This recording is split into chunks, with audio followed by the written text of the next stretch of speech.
माझा भाऊ जो माझ्या मामाकडे काम करत होता वयाच्या 14 वर्षापासून, तो आणि माझे वडील रिक्षा चालवून, माझी आई एका शेतामध्ये शेतमजूर म्हणून काम करायची. स्वतःचं राहायचं घर आजही, मी IAS म्हणून तुमच्यासोबत बोलतोय, पण आजही आम्हाला स्वतःचं राहतं घर नाही आहे, आम्ही भाड्याच्या घरात राहतो. ह्या लोकांनीच मला शिक्षणासाठी पैसा पुरवला. माझा भाऊ तिकडं मामाकडे काम करायचा, रात्रंदिवस तो काम करायचा. सकाळी 6 वाजता ते दिवस सुरू व्हायचा, 11 वाजता संपायचा. दिवसभर त्याला काम असायचं. 2,500 रुपये सुरुवातीला मिळायचे, आत्ता 6,000 मिळायचे. जसे ते पैसे त्याला मिळाले तसे तो माझ्या अकाउंटला ट्रान्सफर करायचा. 1 रुपयाही तो त्याच्यातला स्वतःसाठी घ्यायचा नाही. म्हणून मी सुरुवातीला म्हटलं की माझा छोटा भाऊ जो माझ्यापेक्षा खूप मोठा आहे, त्याचं कारण ते आहे. ह्या लोकांच्या सपोर्टमुळं मी पुढे माझा अभ्यास सुरू ठेवला.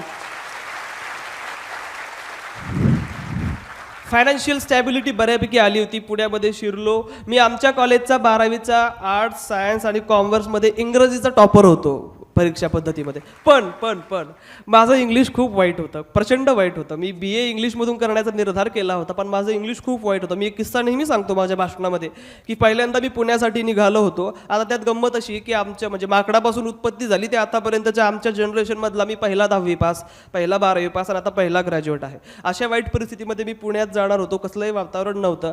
पुण्यात जायला निघालो. रात्री 11 वाजता ट्रॅव्हल्स होती. ती ट्रॅव्हल सकाळी 5 वाजता पुण्यात सोडणार होती. वाघोली आणि हडपसरचा एरिया सुरू झाला आणि मोठी मोठी बिल्डिंग्स होती. तिथं असं लिहिलं होतं too late too late too late, ज्याचा अर्थ असतो की हे आम्हाला देणं आहे भाड्यावर किंवा विकण्यासाठी.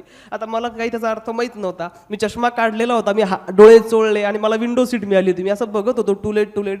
म्हणलं टॉयलेटमधला आय कुठं गेला प्रत्येकाचाच. मग पुन्हा चष्मा घातला तरी टू लेटच दिसतंय, म्हणजे आय कुठं तरी गायब झाला, म्हणजे आपल्याच काहीतरी इंग्लिशमध्ये फॉल्ट आहे असं वाटलं. अर्थात तो फॉल्ट होता. पुण्याच्या फर्ग्युसन कॉलेजमध्ये ॲडमिशन घेतलं. फर्ग्युसन कॉलेजमध्ये खूप चांगले मला मित्र मिळाले. भारतातलं एक नामांकित कॉलेज आहे. लोकमान्य टिळकांनी त्याची 1885ला स्थापना केलेली. खूप ग्रेट कॉलेज आहे. भारताचे 2 पंतप्रधान जे होऊन गेले ते त्या कॉलेजचे आहे. त्यामुळे खूप मोठं कॉलेज होतं. देशभरातून विदेशातून विद्यार्थी तिथे यायचे. त्यात मी आपला गावंढळ मुलगा 12वीमध्ये मराठी शिकला. तिथं तुटकं फुटकं इंग्लिश बोलायचं. तिथं मी ॲडमिशन घेतली. खूप मोठे स्टँडर्ड घरची मुलं मुली यायची. त्यांच्या BMW कार्समधून उतरायची. त्यांचे चांगले चांगले विचित्र पद्धतीचे कपडे असायचे. खूप छान प्रकारचे ते इंग्लिश बोलायचे. खूप मोठे त्यांच्याकडे मोबाईल्स असायचे. खाड इंग्लिश बोलायचे. कॉन्व्हेंटची मुलं. त्यांच्यात आपला जिल्हा परिषदेचा शिकलेला 12वी आर्ट्स झालेला आणि आर्ट्समधून तिथं आपलं एक छोटंसं स्वप्न घेऊन विद्यार्थी येऊन बसला. सैराटसारखेच पुन्हा मग वर्गामध्ये क्लास सुरू झाला. तुला काय आवडतं सांग, बुलेट चालवायला आवडते किंवा काय, असं काहीतरी सुरू झालं. आणि मग आम्ही 350 जणांची बॅच होती आणि आम्ही असे सगळेजण बसलेलो होतो. मोठा हॉल होता तिथला. आणि मग झडती सुरू झाली की तुम्हाला काय व्हायचं ते सांगा. आणि माझा शेवटचा नंबर होता. त्यामुळे मी म्हटलं चला आता बघूयात कोणाकोणाला काय व्हायचं आहे. 95% जणांचं उत्तर तेच होतं की मला IAS व्हायचं आहे. बोंबलायला म्हणलं एवढं खडखड भाषेत बोलतायत, एवढ्या चांगल्या गोष्टी यांच्याकडे आहेत, आपल्याकडं तर काहीच नाही, मग आपलं कसं होणार. जर सगळेच हे होणार असतील तर आपण कधी होणार. त्यामुळे माझ्यापर्यंत नंबर येईपर्यंत मी अगदी PSIS पर्यंत आलो होतो UPSC वरून. पण तरी कसं डोक्यात आलं आणि म्हटलं सर मला पण IASच व्हायचं आहे. आणि गोष्ट अशी आहे की त्या बॅचपैकी मी आज एकटा IAS झालेलो आहे.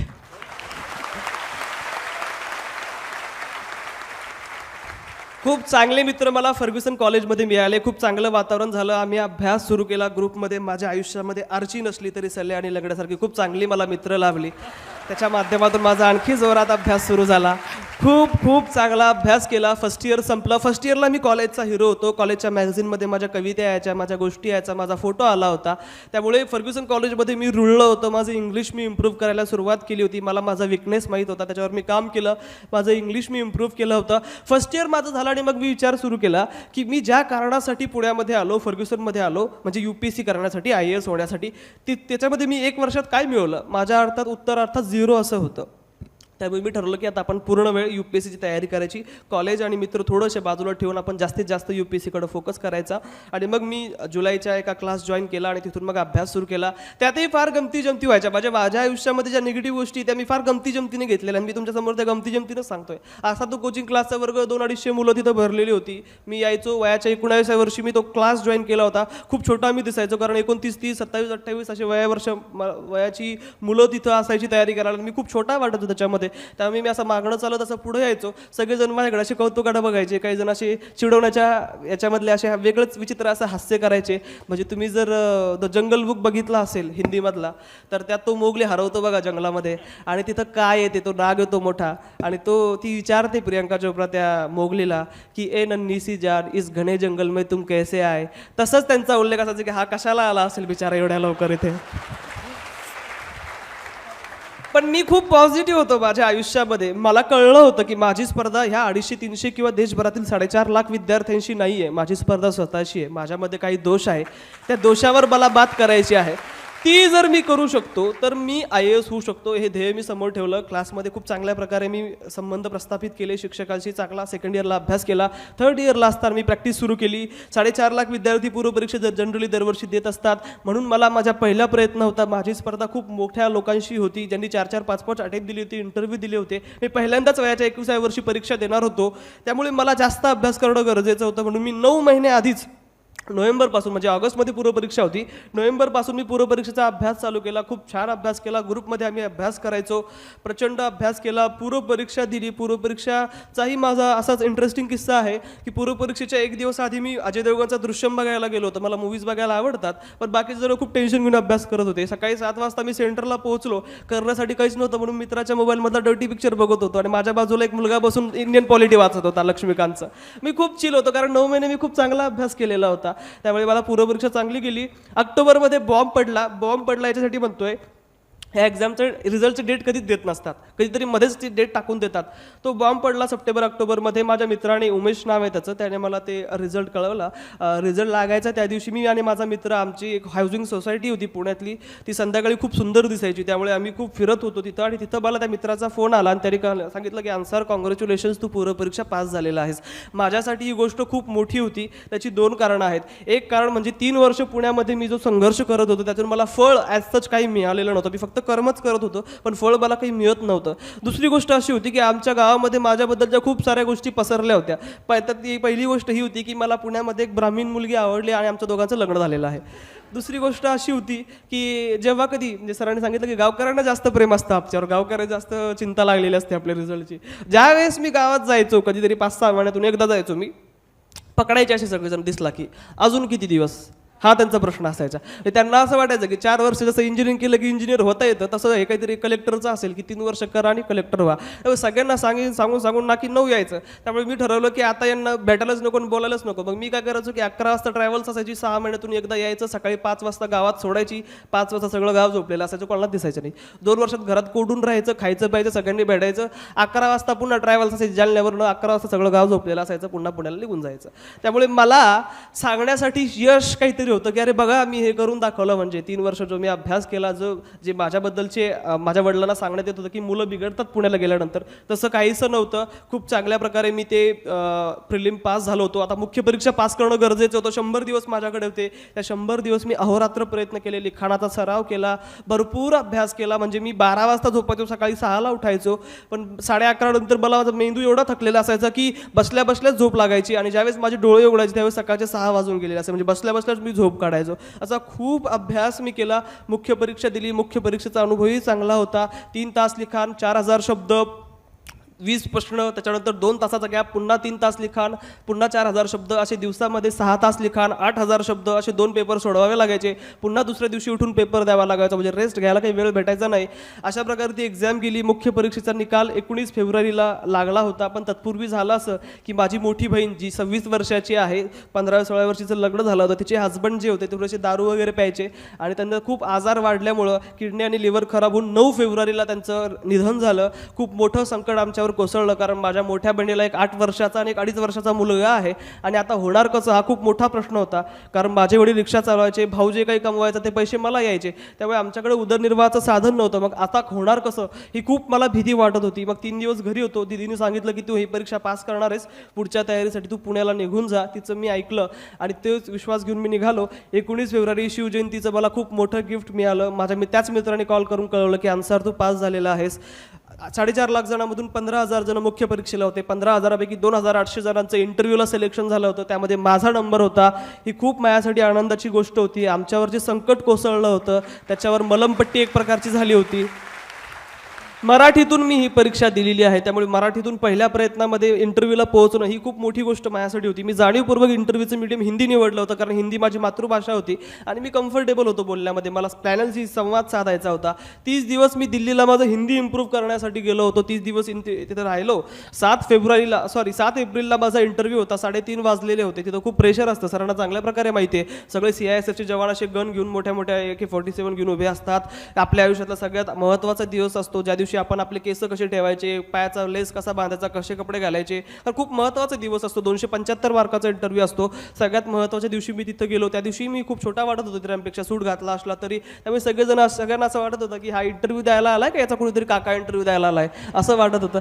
तरी देखील कॉन्फिडन्स ठेवून त्या हॉलमध्ये शिरलो. खूप एन्झायटी थोडी वाढायला लागली होती, हार्टबीट्स वाढायला लागल्या होत्या. 3:30 वाजता माझा इंटरव्ह्यू सुरू होणार होता. तो पिऊन आला आणि तो मला म्हटला, अन्सार शेख कौन है? मैंने कहा सर मैं हूँ. चलो अब आपका नंबर लगने वाला है. म्हटलं हा असं बोलतोयस का, बकऱ्याला कापायला घेऊन चालले?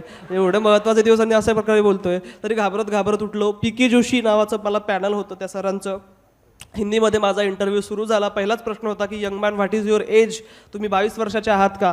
म्हटलं नाही सर, मी फक्त 21 वर्षाचा आहे. हे बघून ते शॉक झाले होते, खूप आनंदित झाले होते, कारण 21व्या वर्षी त्यांचीच मुलं काय करत असतात त्यांना माहीत नव्हतं. तिथपर्यंत मी पोहोचलो होतो. त्यामुळे खूप आनंदाची गोष्ट. अर्धी लढाई तिथं जिंकून झाली होती त्या वयाच्या फॅक्टरमुळं. मग आता अर्धी लढाई आपल्या उत्तराची होती. 2 प्रश्न माझ्या इंटरव्ह्यूचे खूप गाजले आणि ज्यांना मला खूप चांगले मार्क्स मिळवून दिले. मला 199 मार्क्स आहेत 275 पैकी, खूप जास्त मार्क्स आहेत. त्याची कारणं बघा.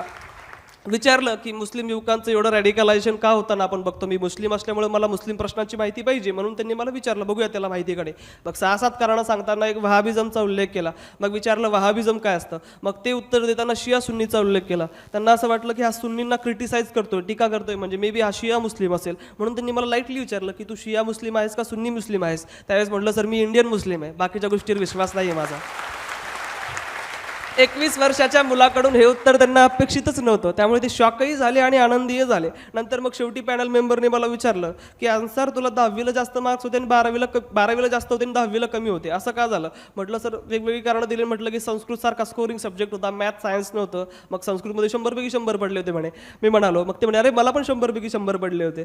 मग म्हणे कसं काय पडले तुला? म्हटलं सर रट्टा मारला होता. आमच्याकडं तेच चालत असतं, कारण तुम्हाला जर कुठेतरी ॲडमिशन घ्यायचं असेल तर रट्टा मारा, अभ्यास करा, डोळे झाकून. मी तेच केला. ते म्हणले अरे मी पण रट्टाच मारला होता. म्हणजे मी प्रामाणिकपणे ते उत्तर दिलेलं होतं जे होतं ते. त्याच्यानंतर ते मला म्हणाले की अन्सार सांग, टू गो जाणे याला इंग्लिश संस्कृतमध्ये कोणता शब्द आहे? मग मला माहित होतं बुद्धम शरणम गच्छामी. म्हटलं सर गच्छ.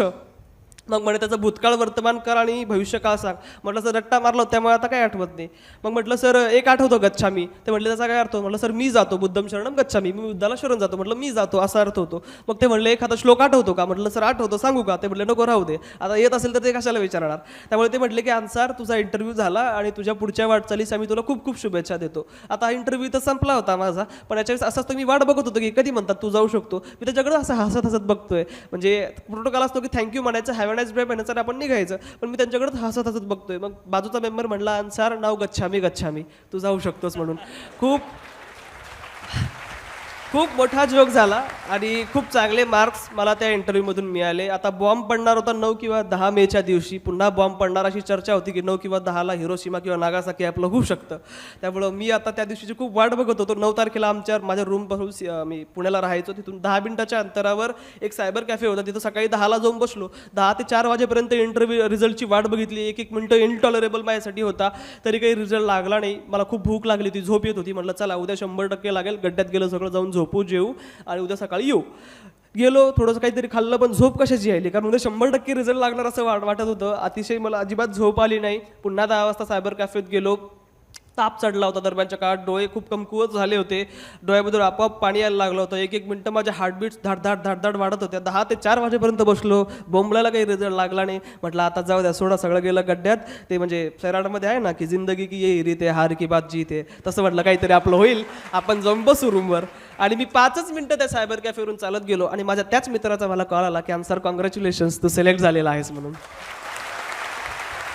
देशामध्ये देशामध्ये मी 361वा होतो. मी तर देवाला ही प्रार्थना करत होतो की देवा मला शेवटचा काय होईल आपण येऊ दे, मला त्या लिस्टमध्ये येऊ दे, कारण माझ्यावर खूप संकटं कोसळलेली होती. मला फेल्युअर अफोर्डेबल नव्हतं, मला पास होणं स्टेबल होणं गरजेचं होतं, कुटुंबियाची परिस्थिती खालावत होती. त्यामुळे 361वा रँक माझ्यासाठी खूप आनंदाचा होता. ओबीसीमध्ये असल्यामुळे मला IASही मिळणार होतो, त्यामुळे मी खूप खुश होतो. आणि बाकीच्या सगळ्या गोष्टी मग तुम्ही न्यूज चॅनल्सवरून आणि इतर गोष्टीकडून तुम्ही बघितल्या असेल. अशा प्रकारे एक संघर्षाचा तो शेवट झाला. आता दुसरा संघर्ष आता माझा ट्रेनिंग नंतर सुरू होणार आहे, तोही मी पेलावेल. पण तो संघर्ष तिथं संपला. वडिलांना पहिला कॉल केला की अब्बा मैं कलेक्टर बन गया. वडील रिक्षा चालवत होते, मग रिक्षाचा आवाज येत नव्हता. म्हणला काय मला आवाज येत नाही, मी नंतर फोन करतो. म्हणजे एवढा महत्त्वाचा दिवस बोंबलायला आणि त्या दिवशी ऐकायला येणार. ठीक आहे, मग आईला फोन केला, सगळ्यांना सांगितलं. खूप सगळे आनंदी झाले, आपोआप डोळ्यातनं पाणी यायला सुरुवात झाली. खूप आम्ही खुश झालो आणि एकंदरीत त्याच्यानंतरचं माझं आयुष्य 360च्या अँगलमध्ये बदललं. आज तुम्ही मला ऐकताय त्याबद्दल मी तुमचा आभारी आहे. तुमचं मला खूप प्रेम मिळालं. काय शिकायला मिळतं माझ्या या प्रवासातून, आपल्याला काय शिकायला मिळतं? एक गोष्ट, कुठलीही परीक्षा पास करणं अवघड नसतं, कधीच अशक्य कधीच नसतं. ते आपल्यावर डिपेंड करतं. परीक्षा आपल्याला नेहमी पास करण्यासाठी घेतलेली असते. जर आपण नापास होत असतो तर मला असं वाटतं की कुठंतरी आपणच कमी पडत असतो. असं बोललं जातं नेहमी की मराठी माध्यमातून आपण परीक्षा पास करू शकत नाही. मी मराठी माध्यमातून ती परीक्षा दिली होती. गरिबाची मुलं, रिक्षाचालकाची मुलं, गोरगरिबाची मुलं होऊ शकत नाही. आम्ही सगळ्यांनी ते सिद्ध केलं की आम्ही ते करू शकतो. ही परीक्षा पास करायची असेल तर प्रिन्स दादासारखी परिस्थिती असायला हवी असंही काही नव्हतं. ओळखही माझी कोणाशी नव्हती. खूप गरीब घरातून मी जन्मलो होतो. त्यामुळे तेही मीच तोडण्याचं काम केलेलं आहे. ओळख लागतो, वशिला लागतो, या सगळ्या गोष्टी माझ्याकडे नसतानाही मी ते केलं. त्यामुळे मी नेहमी सांगतो की माझ्या यशातून ते शिकण्यासारखं आहे की माझ्यासारखा एका सर्वसामान्य कुटुंबियामधला मुलगा जर वयाच्या 21व्या वर्षी पहिल्याच प्रयत्नामध्ये देशात 361वा येतो, ज्याच्या जनरेशनमध्ये कोणीच ग्रॅज्युएट नाही आहे. 1981ला आमचा जालना जिल्हा तयार झाला. तिथून आत्तापर्यंतचा मी एकमेव जिल्हा IAS आमच्या जिल्ह्यामधला एकमेव अधिकारी झालेलो आहे. जर मी हे करू शकत असेल तर तुम्ही लोक ही का करू शकत नाही? तुमच्यामध्ये त्या सगळ्या क्षमता आहेत, पण त्यासाठी ज्या गोष्टी गरजेच्या असतात त्या गव्हाणे सरांनी सांगितल्या त्याच्यावर तुम्ही फोकस करण्याचं गरजेचं आहे. त्या गोष्टी काय या थोडक्यात 2 मिनिटात सांगतो आणि मी थांबतो, कारण मला माहिती की मी खूप लांबवलेलं आहे माझं स्पीच. पहिली महत्त्वाची गोष्ट असते स्ट्रॉंग विल असणं गरजेचं, की काहीही झालं, कितीही अडचणी आल्या तरी मला हे करायचंच आहे. ती इच्छाशक्ती असणं खूप गरजेचं असतं. दुसरी गोष्ट पॉझिटिव्ह ॲटिट्यूड हवा आपल्या आयुष्यामध्ये, कारण अडथळे खूप असतात आपल्या गोष्टीमध्ये, आयुष्यामध्ये अंधार खूप असतो, पण आपण आयुष्यामध्ये नेहमी पॉझिटिव्ह सकारात्मक असायचं असतं. कुठल्याही संकटाला, कुठल्याही ऑब्स्टेकलला आपण पॉझिटिव्ह घ्यायचं असतं. त्याच्यातून त्या चॅलेंजला आपण एक अपॉर्च्युनिटी म्हणून घ्यायचं असतं. आपल्याला जर कोणी दगड फेकून मारला तर तोच उचलून त्याला मारण्याऐवजी त्याच्यापासून आपला एखादा छोटासा महाल बनण्याचं कौशल्य आपल्याकडे असलं पाहिजे. त्यामुळे आपण आयुष्यात नेहमी पॉझिटिव्ह असलं पाहिजे. तिसरी गोष्ट अर्थातच हार्डवर्क करावा लागतो. 10, 11, 12 तास अभ्यास करावा लागतो, तेव्हा जाऊन कुठं इथं येऊन बसता येतं. फोकस देखील लागतो, नाहीतर मग 15 तास लायब्ररीमध्ये बसलाय आणि 5 तास अभ्यास केला आणि 10 तास तो किंवा ती इकडं बघत होती तिकडं बघत होती असं करूनही चालत नाही. मी लायब्ररीमध्ये बऱ्याचदा असं बघायचो. मी खूप लोकांच्या आयुष्यातला अडथळा आहे. दोघांचं जर प्रेम असेल तर त्यांच्यामधला मी नेहमी अडथळा आहे. लायब्ररीमध्ये बसायचो, मी मध्ये असायचो, इकडे एक मुलगा तिकडे एक मुलगी आणि मी एखाद्या पडद्यासारखं होतो. मग ते चिलमन म्हणतात त्याला, उर्दूमध्ये ती शायरी आहे की यहाँ चिलमन से हम जाके वहाँ चिलमन से वो झाके लगा दो आग चिलमन में ना हम जाके ना वो जाके. हे अशी परिस्थिती असू नये. अभ्यास करायचा, तो क्वालिटीचाच अभ्यास करायचा, पूर्ण फोकस ठेवून तो अभ्यास केला पाहिजे. मी म्हणेल 12 तास करू नका, पण 10 तास करा, पण तो चांगला अभ्यास आपण करणं गरजेचं असतं. डेडिकेशन देखील या एक्झामिनेशनमध्ये सक्सेसफुल होण्यासाठी लागत असतं. आता 4थी रमजान ईद आहे. पुण्यावर गेल्यापासून मी फक्त 2दाच आमच्या फॅमिलीसोबत रमजान ईद सेलिब्रेट केलेली आहे. खूप कमी वेळ मी आमच्या घरच्यांसोबत व्यतीत केलेला आहे अभ्यास मला करायचा असल्या कारणानं. त्यामुळे ते एक प्रकारचं डेडिकेशन, ती एक प्रकारची भक्ती गरजेची असते. आणि शेवटी म्हणजे कन्सिस्टन्सी असणं आणि आपल्यामध्ये पेशन्स असणं गरजेचं आहे. कारण माझ्यासारखा एखादा 21व्या वर्षी लागतो, काही जणांना 30-31 वर्ष उजाडतं, 5-5, 6-6 अटेम्प्ट द्यावे लागतात. खरा संघर्ष मला असं वाटतं की माझा नाही आहे, त्या लोकांचा आहे ज्यांनी 4-4, 5-5 वेळा हे अटेम्प्ट दिलेले आहेत. कारण खूप बोर होऊन जातो माणूस अभ्यास करून करून. 30-30 पुस्तकं 4-4, 5-5 वेळा वाचायची, खूप बोर होतं आपल्याला. असं असताना देखील ह्या लोकांनी ते केलं. ते संयम आणि ते सातत्याची ती खरी ओळख म्हणजे ती लोक आहेत. त्यामुळे ह्या सगळ्या गोष्टी जर तुम्ही करू शकत असाल तर मला असं वाटतं की तुम्ही एक्झामिनेशन क्लिअर करू शकता. आणि त्याच्यासाठी पुण्याला, दिल्लीला किंवा अमेरिकेला पण जायची गरज नाही आहे. ह्या गोष्टी जर तुम्ही इथं जळगावमध्ये राहून जर करणार असाल तर अर्थातच यश हे तुमचं आहे. शेवटी माझ्या ह्या यशाचं मला काय वाटतं, माझ्या काय भावना आहे त्या शब्दामध्ये व्यक्त करायचं असेल तर पुन्हा मी मूवीजकडे येतो. शाहरुख खानचा ओम शांती ओम तुम्ही बघितलं असेल, त्यातलं त्याचं एक खूप छान डायलॉग आहे आणि तेच माझ्या यशाचं मला वाटतं की काहीतरी मी शब्दरूपात व्यक्त करू शकतो कि इतनी शिद्दत से मैंने तुम्हें पाने की कोशिश की है कि हर जर्रे ने मुझे तुमसे मिलाने की साजिश की है.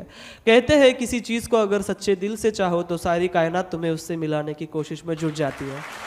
तुम्हाला सर्वांना पुढच्या वाटचालीसाठी खूप खूप शुभेच्छा. मला बोलण्याची संधी दिली आणि एवढा वेळ ऐकून घेतला त्याबद्दल आभारी आहे. थँक्यू.